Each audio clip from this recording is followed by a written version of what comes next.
first came into the profession, wellness was really a new concept.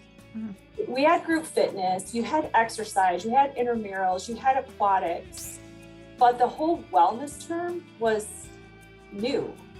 And one of the things that became very evident is no one owns it and no one should own it. Everyone plays a part because students will gravitate to whatever calls to them, which is great. If it impacts their overall well-being in a positive way, then that's where that they should be in that moment.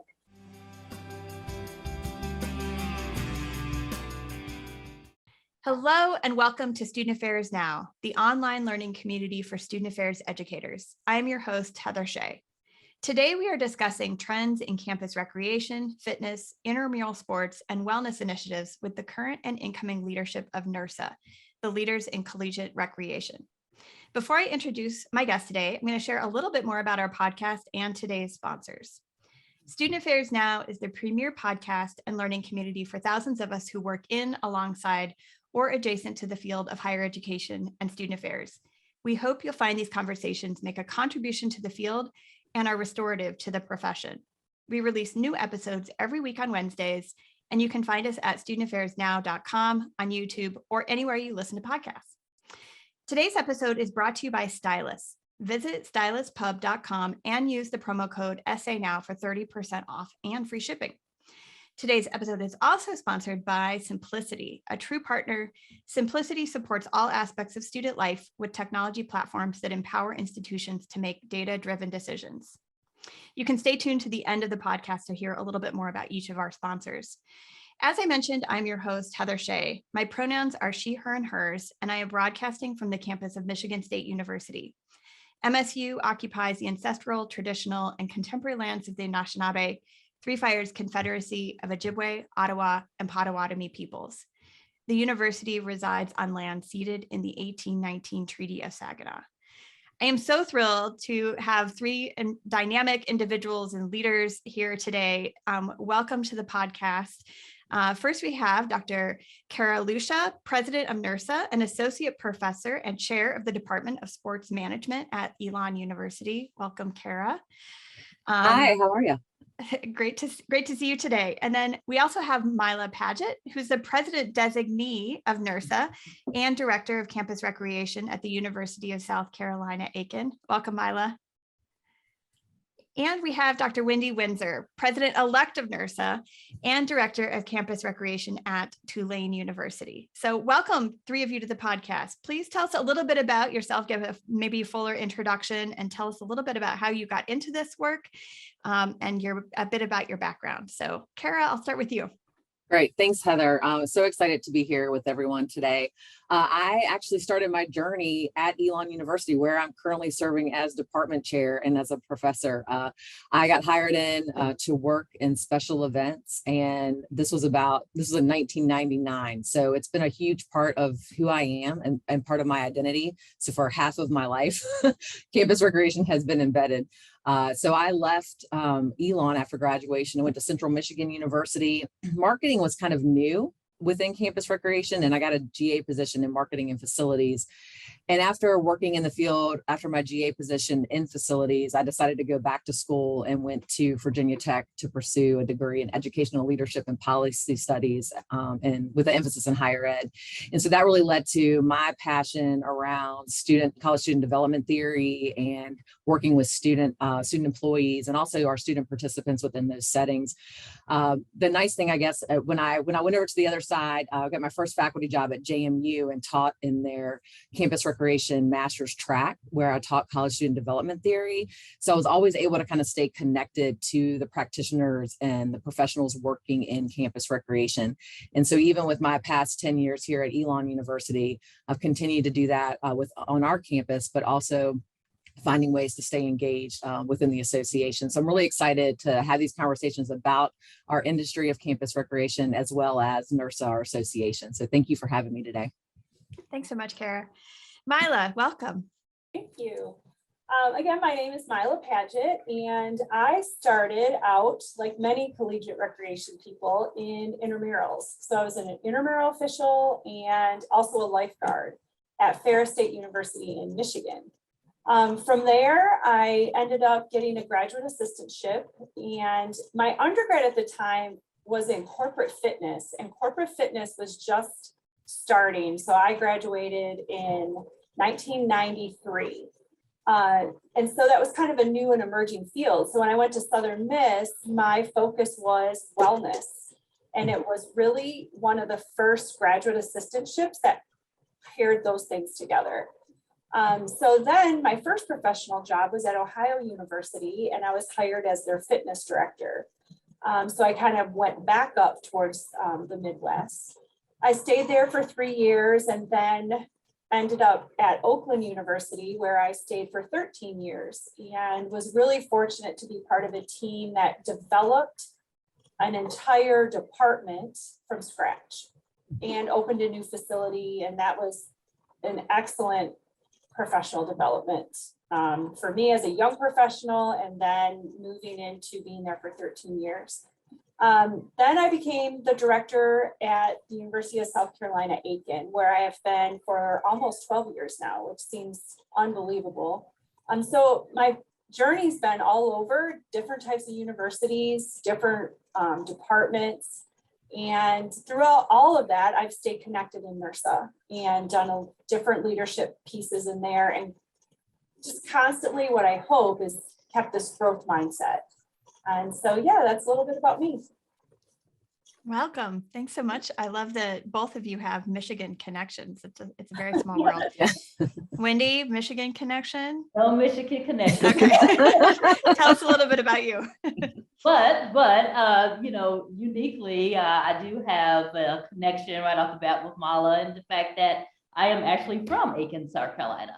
And so we both thought that was a very cool, like, natural connection there. But a proud graduate of Clemson University, and similar to Mala and many other campus rep professionals, I started off in intramurals, official, and moved up to sports supervisor. But at Clemson, I was known as Miss Recreation, not knowing that that was going to be my career trajectory, but was a member president of the women's club soccer team, club sport association, did every possible group exercise class as possible. Once again, like I said, played every intramural sport in addition to officiating. So campus rec was my college experience, and went off to Auburn University for my graduate degree, and was the intramural graduate assistantship there. And from there, went to first Texas A&M Kingsville, where I was the associate director of recreational sports. Was there for a couple of years, decided to come back to the Southeast, and landed a job at Middle Tennessee State University, where I was the associate director of programs for about 9 years before transitioning to Louisiana State University, so LSU, where I was there for about 4 years as the associate programs, and then decided to take a huge leap of faith, go out to the West Coast, and was the director of recreation for UCLA. And was there for about 3 years, and decided, even though I love the West Coast and the opportunity, I was a Southerner, so I needed to come back home, and Louisiana came calling again. And so this is how I landed here at Tulane University, where I've been almost 5 years as the director.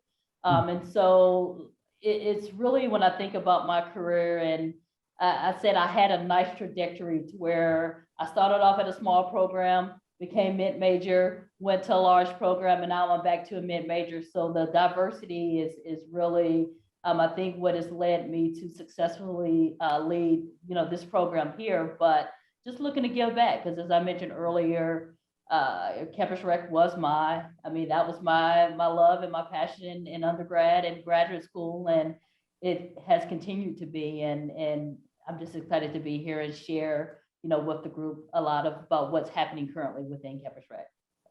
This is great. I love hearing people's backgrounds and stories, and all the different types of campuses that you've worked at, and the ways that our careers, right, have kind of taken us all over. And perhaps you feel similarly. For me, at least, the professional association involvement was kind of always the constant for me. So I love hearing that. So Wendy, let's stay with you for a moment though, and talk a bit about what typically does a campus recreation department look like? What are the scope and breadth of the types of services and structures that support collegiate recreation? And if you could talk a little bit about reporting structure, at least at Tulane, and then we'll open this up for other folks to share their campus experiences as well. Sure, absolutely. And I'll take it from a more broad stance as well, because of course, reporting structure and even operational structure is very different depending on the size of the institution and geographical location, et cetera. But a lot of campus recreation departments will report up through the Division of Student Affairs. Although you do have some that report up through athletics and even some that are more in the academic side of the house. So here specifically at Tulane, we do report up to Student Affairs, and very specifically, we are part of the Student Health and Wellbeing Unit. So we report up to Campus Health.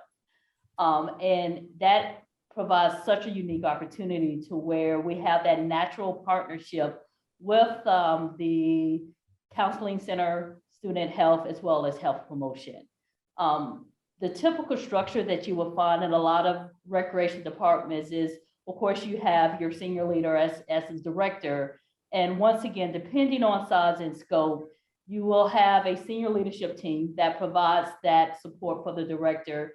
And then what is very unique about recreation is the internal structures of whether it's coordinators or assistant directors that oversee the different programs of intramurals, sport clubs, fitness and wellness, outdoor adventure, and aquatics, provides that internal promotional opportunities to really move up within the organization as well. So it's really unique. But when you think about recreation as a whole, it is about providing those health and well-being opportunities throughout campus. So regardless of what university you're at, some will say that the fitness and wellness aspect is the bread and butter, or intramurals is the bread and butter, but really you want to provide that diverse scope of opportunities to keep your campus healthy and just promote that well-being aspect all throughout. So I think, it's a great opportunity and I love it. So. I love it. That's great. Mila, tell a little bit about how your campus structure differs since you're at a smaller institution. Yeah, so USC Aiken is considered a small liberal. We have somewhere around 3,200 students, give or take in a year. So our structure is we have 4 full-time employees that do all of the things that we offer. And then we have a shared administrative assistant with an academic department. So what I would say at small campuses typically, and I'm probably staff-wise, one of the larger staffs of small campuses. Some have departments of 1 or 2.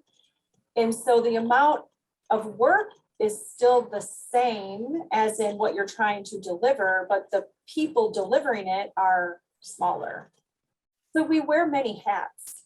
I have one of my staff is our marketing, our social media, our intramurals, our clubs, and everything else. So that is all what he is responsible for. So it's just one of those things where I think you're almost more of a generalist instead of very specific with what collegiate recreation offers. It has its benefits, so you become very well versed in many things and not as specific. But again, then if you need to be really specific, you might not be getting exactly what you may need in order to be at a larger campus. So it's, kind of interesting. This was the smallest campus I have worked at, but I can tell you the impact is so personal because I also teach academically and I have 15 students in my classroom. So I get to know all of them very well. Probably from their perspective, it's too well, but I love it. I have really enjoyed, and I feel like I personally have benefited from being at a small institution. That's great. sometimes we end up emphasizing large schools, I think in general, but I love hearing how smaller campuses kind of do some of the same work and all the hats that folks wear. So as I mentioned in the opening, all three of you are leaders in NIRSA, the professional association, which I know only peripherally, having been co-located.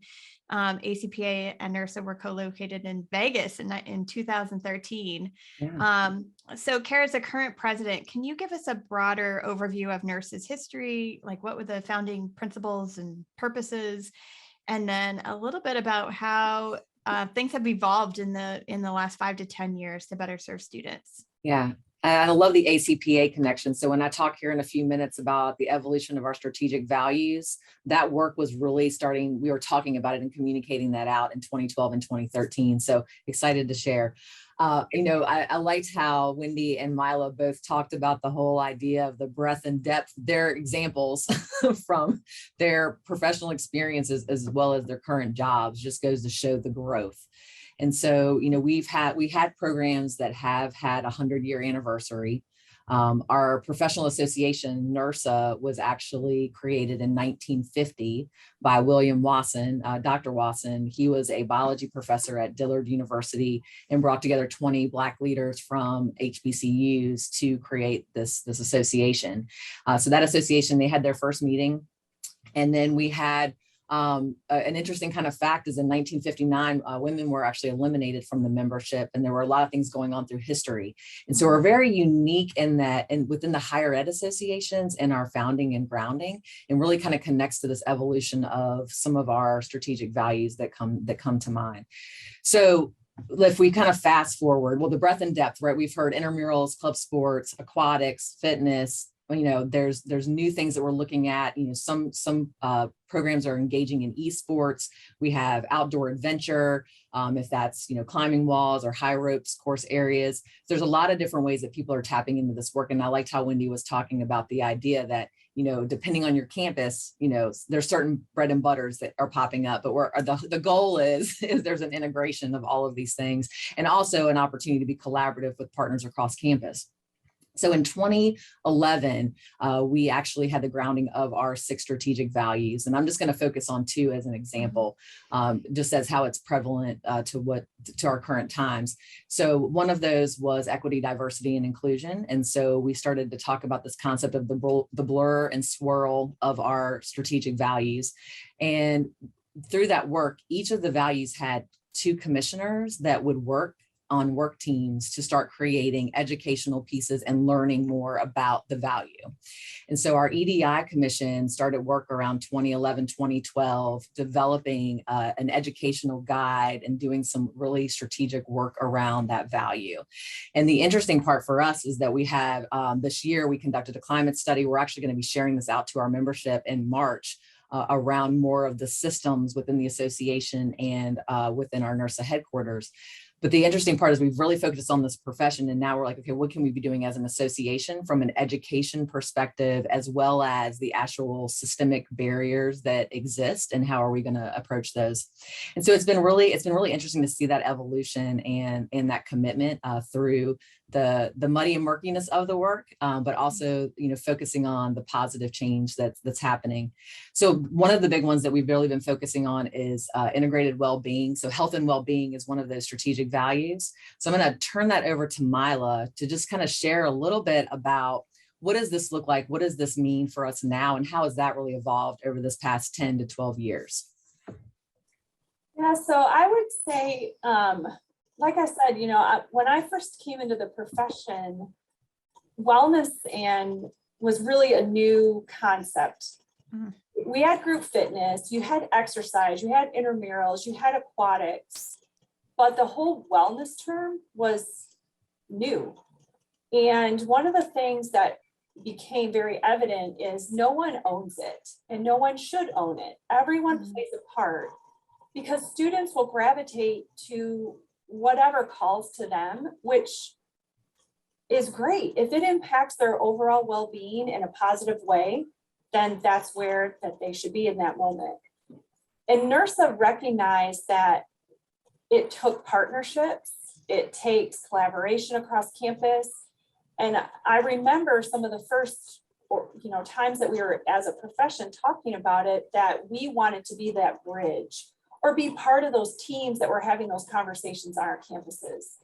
So this broad integrated approach has really been, since the start with wellness in NIRSA, that's always been the conversation, is how do we integrate? How do we reach across the table? How do we get people that may not see themselves as a wellness provider or what is someone impacting well-being? How do we get them to realize, yes, you are, and celebrate that and figure out how to get more people to the table? So that's really kind of where it's even at now. It continues to be one of our strategic priorities, is that to continue this work of integrating across campuses with the mental health crisis that we all see across all of our campuses, big and small. It takes a village, and we all have to be willing to put ourselves into those spaces to help our students be successful. And I would even go one step further through this pandemic, which I know we're going to talk about, is how to keep our faculty and staff. And it's a community, right? Our colleges are small cities, campuses, that we're a community and we have to help each other. And so it really is across the board. How do we make that impact for everyone that we see?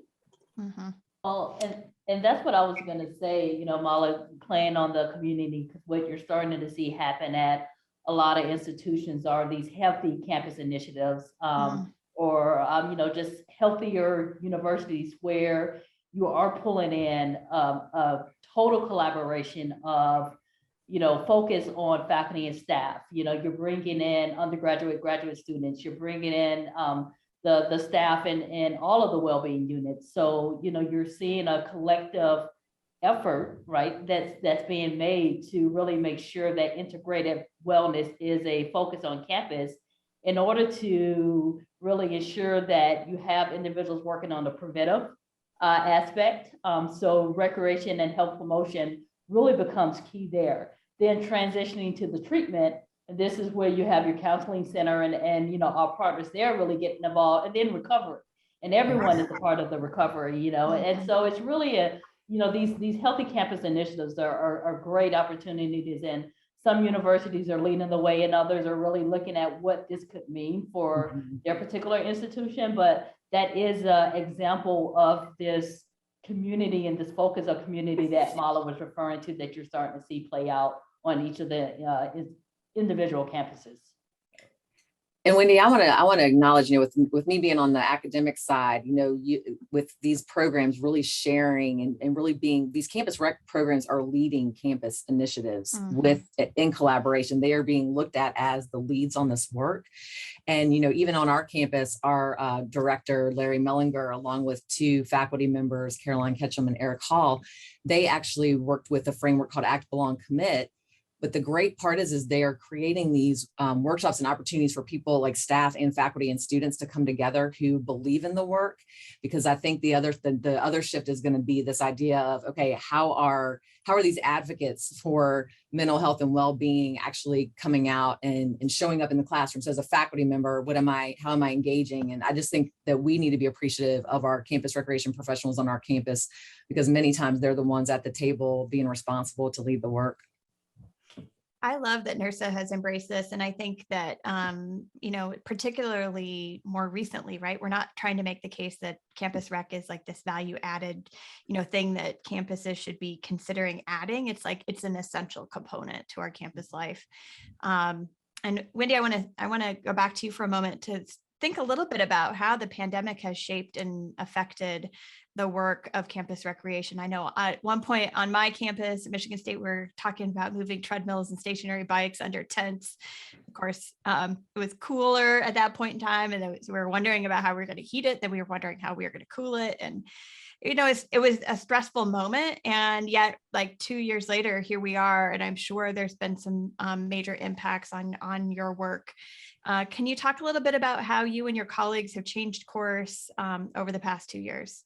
Yeah, absolutely. I always go back and I remember the day that, we found out we were closing and going home. And at that time, we only thought it was for 2 or 3 weeks, right? We could not imagine that it was going to be for 2 years. And I remember telling my staff, okay, let's just gather everything up and I'll see y'all here shortly. Well, when I realized that it was more long term, I got the team together and I said, okay, we gotta keep going, even though we're not physically in the building. We're still Campus Rec, and we still have to, find a way to provide, these services for our Tulane community. And so right away, you started to see the launch of virtual opportunities, virtual fitness, really kind of took off during this time. And a lot of universities were very successful in really being able to quickly pivot into that format. And right now you're still seeing a hybrid model, even though many of us are back here on campus, we still are offering those virtual opportunities, because what it showed us was that it does provide access to some of those individuals that for a variety of reasons, were not coming into our facility. So now we're able to take a lot of those services to more people than we were pre-COVID. But the other element, our outdoor adventure program, the outdoor experiences really took off, and right now I would say before COVID, our outdoor adventure was probably more like our hidden secret. And now it's one of our leading programs. Because you think about all the different opportunities, and they've gotten very unique and really changed the scope of even what an outdoor activity can be. A lot of our group exercise classes are still being held outdoors because it was such a big crave. And what you're seeing now is a lot of universities are investing into what's called fitness courts, right? Where it's a whole outdoor, basically, fitness center, and those are really starting to become popular throughout. So a lot of what we had to do right after COVID, but even coming back from COVID, reservation systems, we never prior to COVID had a reservation system where individuals had to reserve spots to come into our facility, but to be able to make sure that we were able to stay open, but in a safe way, and ensure that individuals that were coming into the facility felt safe with the social distancing requirements. And there's a lot of what we did on a day-to-day basis really had to get shifted. And yeah, you're right? We moved equipment out of the weight room and, got very creative in group exercise. We had boxes that were all 10 feet apart where individuals had to stay within their box to do their exercise routine. So it was, similar to what a lot of our colleagues had to do. Our goal was to just be open and remain open so we could provide, that well-being lifestyle for our Tulane community. So yeah. Mila, Cara, what would you add to the changes over the past couple of years? Oh, go ahead, Mila. I would say one of the things, just when Wendy was talking, that made me remember is the creativity and the problem solving of the students that we had at that time. So, I said we have a smaller professional staff, and our students really, and some undergrad students, serve kind of what many universities have graduate students in. And their resilience and figuring out, we're going to do this. And they did it on their own, asked for permission, and we said, go for it. And just their ability to create and their enthusiasm for it. It just made me remember how excited I was in that moment for only that specific thing, because it definitely was not an exciting time. But it shows now when you look back at it, there were some things uncovered from COVID that I do think forced us all to grow faster than what higher ed likes to grow. We like to take our time, and in this, you had to make some decisions quickly. And I think it all taught us that we have the ability to make good decisions quickly. We don't have to take so much time at times. Really quick though, it's interesting as we were talking, how different some states were on their approach with COVID, and even some universities. So I often let people know that we didn't have to move equipment. We did We did create a reservation system. We did have capacity limits and followed all those guidelines, but we still operated and we didn't require masks when people were exercising. And we allowed that, knowing that that was a big part of our health and well-being for our campus. And we were okay with it, but also understanding we are a small university that does not, we don't have the numbers the way a Tulane University does. So you had to take into consideration your specific situation and know that it might not all look the same, but it all was reaching the same goal. And I think that's an important lesson. Yeah, that's great. Yeah, and the only thing I was going to add was just, again, a lot of times we've, individuals in these directors positions or executive director positions in campus rec are being asked to kind of facilitate challenges on campus. And so the other role was setting up testing centers in campus recreation facilities, people who were ill, being on call, right? So there were all these, based on the type of facility and the specific community, kind of going back to Mila's point, really determined how that space was going to be used. And so some actually lost a lot of space due to being the response on campus to help with the testing of students, faculty, and staff. And so, and even community members, right? Based on, depending on the community. So I just wanted to put that point. Sometimes it's not in our, well, I guess a lot of us deal with that, right? It's not in our job description. So there's other things that come down the pike. Yeah. Yeah. Other duties as a sign. That's right.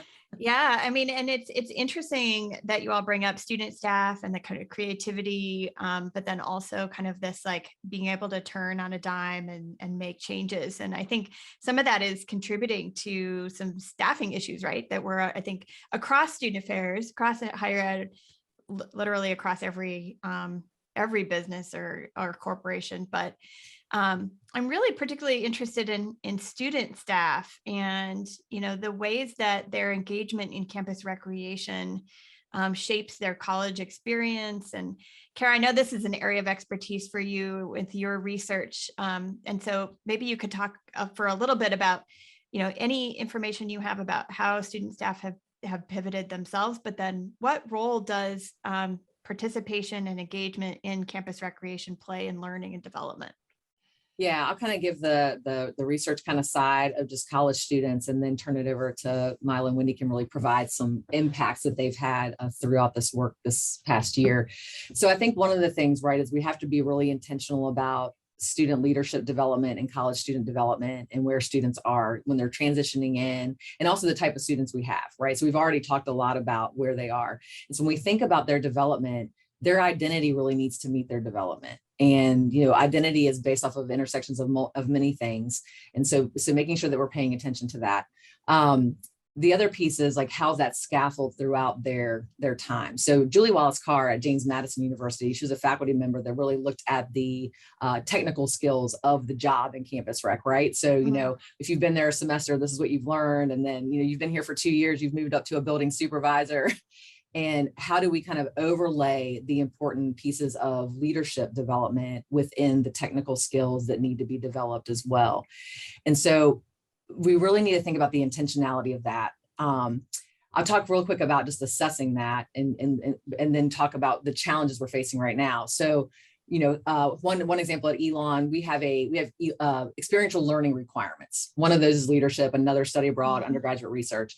Well, our club sports, the person who oversees club sports actually worked with our Center for Leadership to create a leadership ELR experience for club sport leaders. And so they go through this process of kind of reflecting on their own development during that time, and they have to do different things throughout that experience. So real intentional, and we're able to report that out based off of what they share, and they complete that requirement. We also have the MSL, work of John Dugan and that group in relation to people being able to connect that to campus rec as well as other areas on campus, and also connecting again back to identity. So paying attention to that. I think the piece right now that we're really seeing, right, is the impact of those high school students who were remote their junior, senior year and are transitioning in. And as we think about the college student development theory models that ground the work that we talk about within student affairs, we really need to say, okay, what's been happening this past 2 years? I think there's really, and there are some opportunities, right, for research. And I'm sure there's things right in the process right now of people studying this, and what does that impact? And so what does that mean now for me when I have new hires coming in, or those first year sophomores, or even the students that have been at the university remote for a year and a half, and now we're transitioning back to being more in person. And so I think those are just the critical pieces. And then you've already mentioned before, throw in the great resignation, or people being able to make more money somewhere else, that becomes a challenge. So I'll turn it over to Mila and Wendy to kind of jump into the application part of that. Yeah, so one thing that I wanted to say, and we had to implement this new program this year because of what we were seeing with our students, particularly the freshmen and sophomores that were coming in, and to them this is just a job. And we're like, no, this is a lot more. So we were like, how can we get them to understand the larger value and the learning and development that is occurring on the job? And so we decided to implement this program called GROW, guided reflection of work. And a lot of universities are starting to implement this. But basically what it is once they're hired, we have a series of questions that we ask them to start intentionally helping them connect, right, their job to their leadership development, to their academic experience, so they can see this is much larger than just us showing up and swiping IDs, correct? And then at the end of the semester, we do, each of the area supervisors are required to do an interview. And in the interview, right, they're getting them once again to intentionally reflect and focus on their work experience. And we try to be very intentional, tying that back to their academic experience as well. So this is our first year of doing it, and it's going really, really well thus far. So, ask me next year and I can give more, concrete data on really if it's making an impact. But we're starting to see that at least those students that may not have had that full in-person experience as some of the ones that started with us as a freshman and worked their way up, we're starting to see that they're starting to say, wait a minute, this is going to be of value for us once we graduate, and trying to connect them to how they can then utilize this on their first job in the real world, so to speak. Yep. Yeah, Wendy, did you see me write that down? I was like, oh, yeah. Which is so exciting, because that's really what our profession is about. And I'm sure yours is as well, is the sharing. And that's what we've missed so much the last 2 years. And finally being able to come together in person is going to be amazing. I think our brains are going to be overloaded with joy and information. Yeah. Before we started recording today, I was mentioning I just got back from ACPA, and it is so valuable to be back in person, because I don't think you can replicate that in virtual spaces at all. So yeah. And that's a great point. I was just thinking of something tying back to the students and this whole idea of being in person, right? I think within our association work and the work we do on our campuses, not being able to have the side conversation or meet for breakfast or go to dinner. And really, that's where a lot of the work happens, right? And so even as we're thinking about our students, and as I've been talking with different colleagues, this whole idea of some students are wanting to be isolated. And we need to kind of think about what are these opportunities for social development. And so sometimes that happens at the workplace, but where are we intentionally helping them with building relationships? And there's a really good book called Relationships Matter by Peter Felton and Leo Lambert. And it really studies, there's a lot of qualitative stories about the importance of relationships. And I think that's really what campus recreation is about. And then trying to make sure that we're identifying ways to engage people, how they might want to engage socially, and so that there's that sense of belonging. And then documenting that, right? And I love, I know a lot about Elon's work with the co-curricular record and transcript that connects to that. Because students, especially if they're engaged in something on campus, can really use that to talk about their experience more broadly. I'm sure you're connected with those folks too. It is really interesting, the intentionality around the experiential learning requirements. And that's what really helps our campus bridge the gap with academic affairs and student affairs, to really have this collaborative nature where you've got, the student, staff, and faculty collaborating on projects and work. And it does, it is amazing. I think one thing we have to do when we're doing this work, though, is realize our jobs, we have a lot on our plates, and making sure that we're investing in the importance of relationships. And that needs to be the value. So let's talk a little bit about investment in terms of infrastructure. I think one of the things that, we've definitely discussed is how, not only the structures and ways in which we engage in recreation and fitness has changed given the pandemic, but these are buildings that require a significant amount of staff support and upkeep and all of that. So, and this makes, I think, campus recreation particularly unique. Mila, can you talk a little bit about how you keep up with trends? How you make decisions about engaging and investing in your infrastructure, and then maybe some of the processes that NIRSA helps with to kind of facilitate that on campuses broadly. Yeah, so being at a small institution, it depends because every institution is different, but our resources are limited. It's the easiest way to say that. So I have definitely, my team and I have had to be creative in the way that we are going to approach things. We don't have a lot of financial resources to just dig in.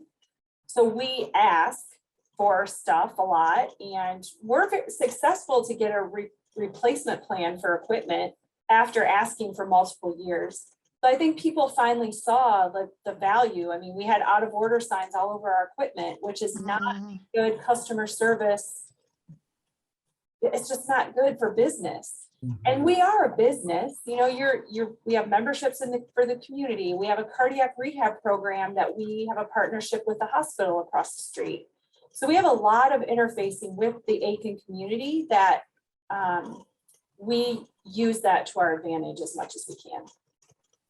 I am happy to report, I think I'm going to get this space renovated, and I'm really excited about that. But I will say one thing that I have learned coming to USC Aiken was the importance of investing in people. So investing in the staff that helped me make everything happen, investing in our students, working with other people across campus, so investing in my colleagues, because we have to build those relationships because our facilities may not be brand new. They are not brand new. And so how can we still make people want to come into our spaces? And that's all about their experience. If they have a good experience when they come, they will come back. If they have a poor one, they're not going to. And I would say those positive experiences with other people, even if your facilities aren't bright and shiny, brand new, they're still going to come back because of the experience with the people. And I do think that's really important because you can get lost in the, all the bright and shiny. Now, I do love the bright and shiny, yeah, but sometimes you just can't have it all the time, and that's okay. I would say one great thing that NIRSA does, and you mentioned it, is we have a fantastic expo, and we have, that is another thing coming back into being in person, is we get to interface with our vendors. Many people across NIRSA have personal relationships with our vendors because they talk to them all the time and they inform them about trends. And the other cool thing that vendors are doing now, they're doing research. Then they're sharing their research with this latest way to do X. This is how it benefits the brain, the body, mental health, academic success, and they're pulling all that together because you do have to be evidence-based. Gone are the days that you can just kind of decide what you're doing. You really do have to be more intentional about it. And that's another way that things have evolved over time. Wendy, what would you add as far as investment, infrastructure, responding to trends, that kind of thing? Yeah, I mean, I'm glad Mala just mentioned the expo, because one thing that I was going to say is, in regards to just keeping up with trends, is really about, attending, a lot of the opportunities that the association offers. So whether it is the annual conference, right, and going to the different sessions and visiting the expo hall and just learning and engaging with one another. But we also have very, well, at least before COVID, right? Very specific institutes or opportunities where, if you're with facilities, right, you can get together at the Facilities Institute, learn from one another, learn from the vendors, really find out what is the latest and greatest. If you're in intramurals or club sports, you have the opportunity to get together with your colleagues that do that at various universities throughout, and learning and engaging from one another. And I think that's really one of the great things about NIRSA, is that the best learning comes from just those conversations where, you're reaching out to colleagues and you're saying, hey, how are you doing this at your institution? Or, what is the latest, or what are you seeing? And it's just that continual networking and that continual just exchanging of ideas that really brings us together as an association, that I think is so unique to who we are within NIRSA. But yeah, and even at the director's level, when we get to this senior leadership, and we're still looking for that continual growth and learning opportunities as well. And so it's just one of those things where, for me personally, like the way I stay up is yes, you can read and stay abreast of all the research and latest that's out there, but it's really just picking up the phone and saying, hey Mala, hey Cara, like here's what I'm dealing with, or here's the situation, or here's what I see happening coming up around the horizon. Any ideas or thoughts on how I should navigate this? So it's, yeah. And Wendy, you're making me think about how, if I think about all of our time, the three of us within the association, and when new trends are coming or people are talking about, or I'm gonna use esports as the example, right? We're like, yeah, that's not happening. But I think over time, right, what I've learned throughout my career is really, you're sitting around, you're listening, and you're like, okay, well, where are the gaps and maybe where are these opportunities? And the thing that's so interesting, with esports, you've got some professionalization of esports, you've got club sports, you have student activities working with esports. But there is this pull for these relationships with student affairs and academic affairs, like engineering programs working with students who are creating spaces. And, a lot of people, the stereotype would be, well, they're just behind the computer playing this game, when some of these spaces have locker rooms, they have a social area, then they have where their computers are plugged in. Maybe it's already pre-stationed there or not. And really how we evolve. And I can remember, 6 or 7 years ago, like, this isn't who we are, And so what does that mean? And here at Elon, we've got our first esports space. And what does that look like in relation to our students? And there is research out there, around some of the negative experiences with esports, but then also the social piece, which, those, like with my 14-year-old son, I mean, that was his social connection with a lot of friends during the pandemic. And that's so, right. Yeah. So how we think about things, we have to remember, I liked Mila earlier said the growth mindset to not stay fixed on what we believe. Yeah. Yeah. I'm going to move us into a lightning round, which maybe will illuminate some other trends that we either appreciate or don't appreciate quite so much.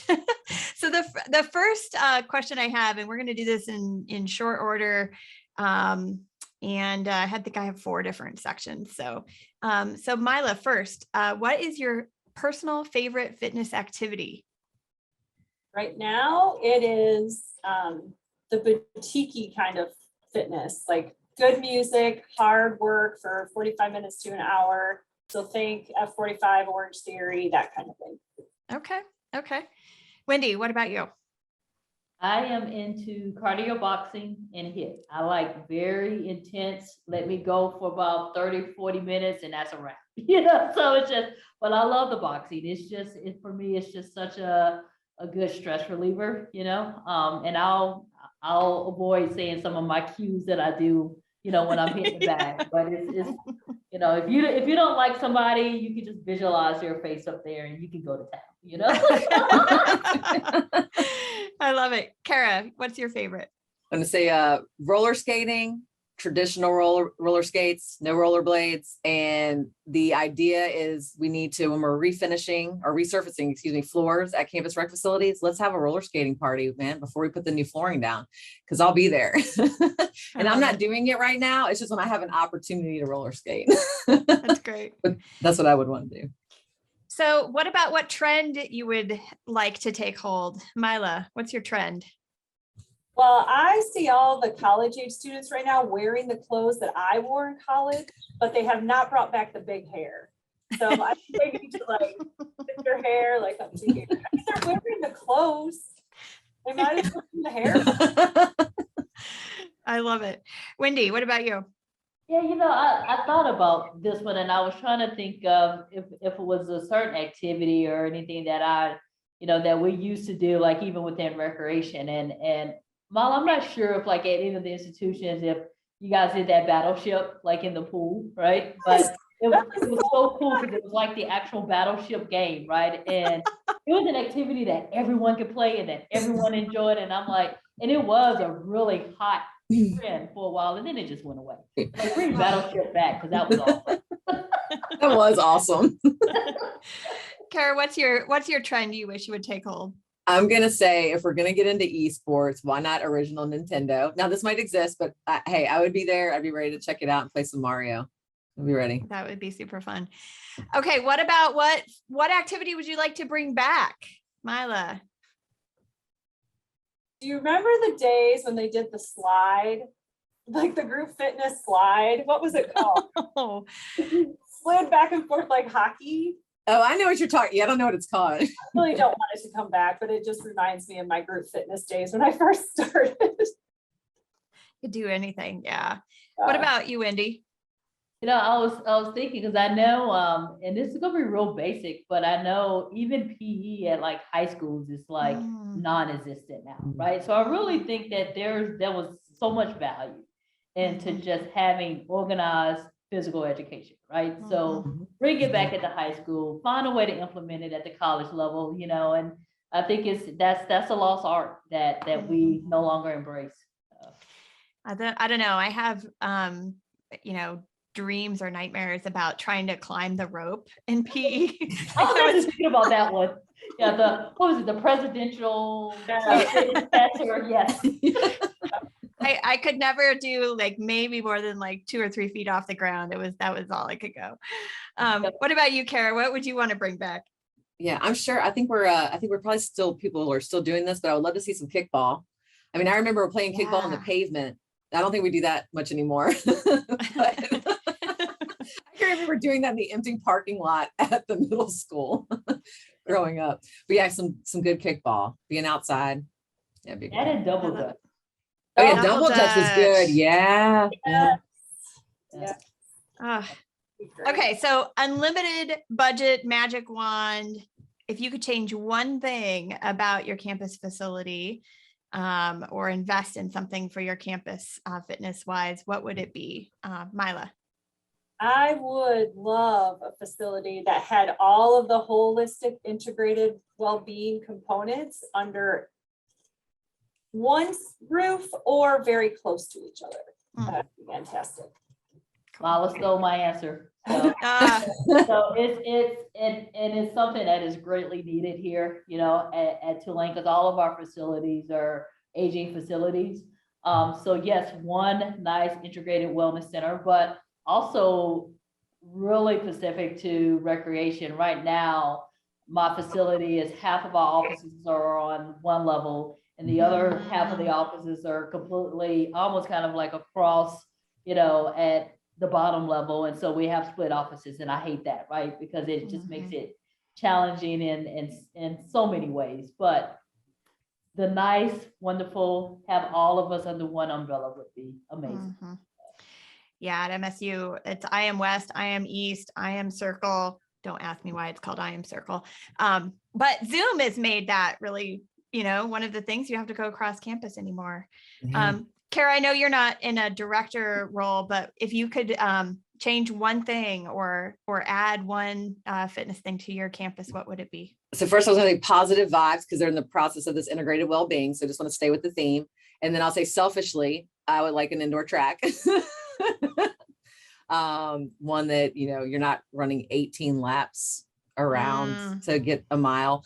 And we currently don't have one. So I think that would be amazing, but just very supportive of the amazing work that they're doing. But yeah, selfishly, indoor track. Would love it because I like to get some sprints in. I can sprint and jog and walk.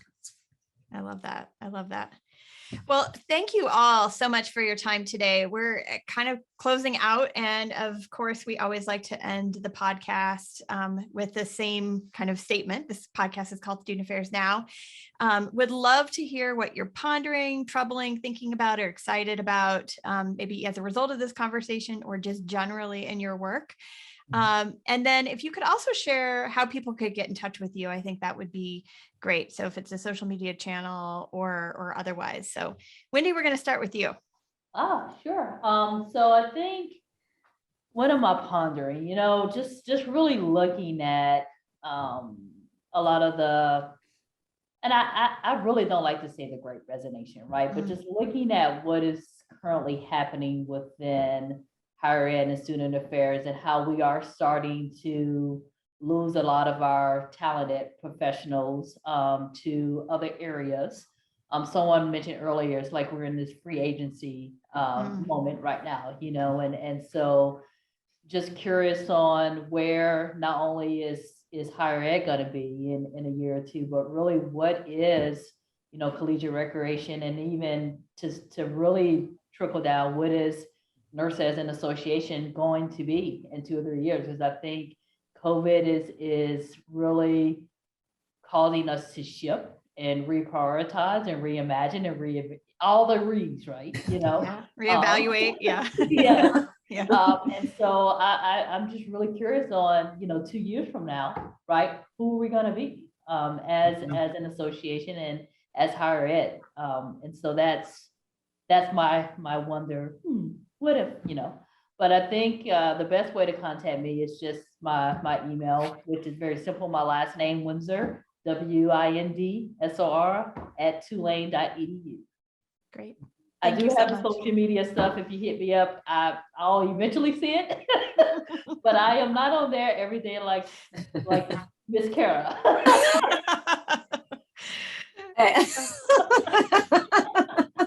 So now everybody, I'm not going to be responding, and then people are going to be like, she didn't respond. She's not paying attention. She's not posting anything. I think it's my personal and NIRSA and work, and yeah, it's all over, right? It's all over. Yeah. Yeah, I love it. Mila, tell us a little bit about what you're pondering, and then we'll have Cara close it out.